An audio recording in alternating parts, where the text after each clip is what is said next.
Okay, so in this video we're going to cover how everything in top-down design is connected structurally.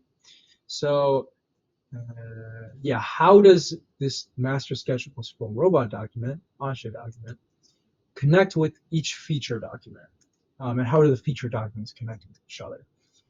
Keep this folder open that you already opened right here in the introduction, and then step one, or yeah, that you already opened.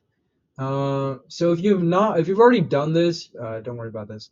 But you want to go to this document right here and then watch this video about derived and then follow along with this text. If you've already done that, great. If you haven't, pause here to do it. Come back.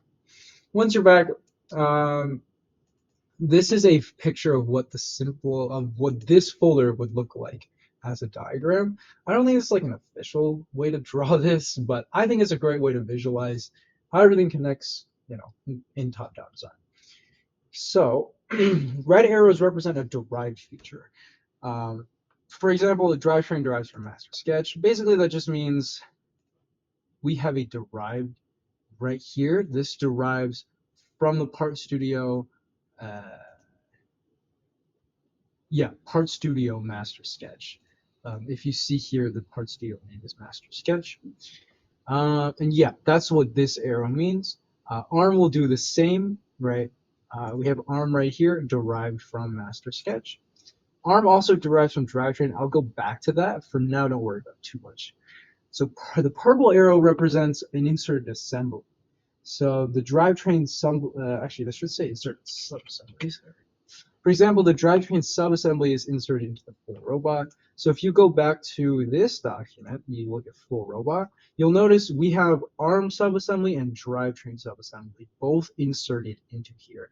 That's what this purple arrow means, right? Our drivetrain subassembly, that's right here, has been inserted into this full robot, and that's right here. That's all the purple arrow means. This is the exact same as the 2024 season. So these purple arrows, yeah, they're the same. Yeah, okay. So last year, our CAD had 4 features, obviously 4 FPMs, 4 features. We had, we had 4 features. Had we done top-down design, this is what it would look like. This is what the diagram would look like. So our features are drivetrain, drivetrain, shooter, intake, climber. So what you'll notice is, like the top-down design one, every feature, drivetrain sketches and parts are derived into the other features. So like all of these features have parts or sketches derived from drivetrain.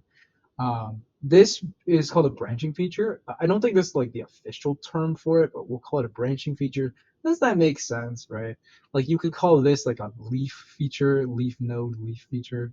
But yeah, drivetrain will be a branching feature every single year because it is the base of the robot, and so every feature quite literally builds on top or around it. If need be, other features may become branching features. This is an IP step 3. I can like briefly go over it now. What determines a branching feature is, like I said, if other features are built on top of it and need to reference that feature, that feature will then become a branching feature. Don't worry about it too much. Come build season, I can help you, determine whether or not you need that. Okay, so then the derived feature itself. So, nope. Yeah. So the derived feature, this is the derived feature, is used. What is this? That's not. What? Okay.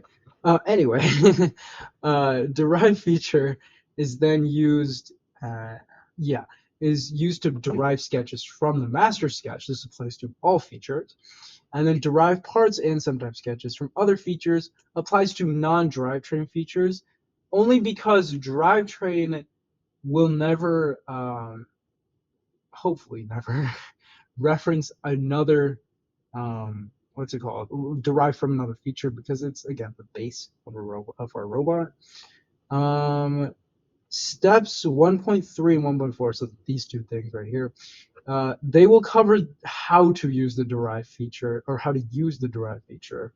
In the step 2, we'll also cover it a bit more in detail.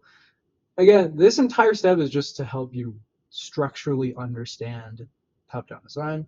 And I'll go back to ARM now, and drivetrain, you'll see, is a branching feature, which is why ARM also derives from drivetrain. And yeah, I think that's pretty much it. I don't think I missed too much. I guess I can show you. You can see derived from drivetrain. It's actually parts that we've derived from drivetrain right here. And then derived from master sketch, it's sketches that we derived from the master sketch. That's pretty much it. I don't think there's too much else for this. Oh, other thing I'll say is ignore composite part. Uh, don't worry about that until step 2, because that's when I'll go over it. I think that's it. Yeah, I don't want to make this video too long. I think that's it. Okay.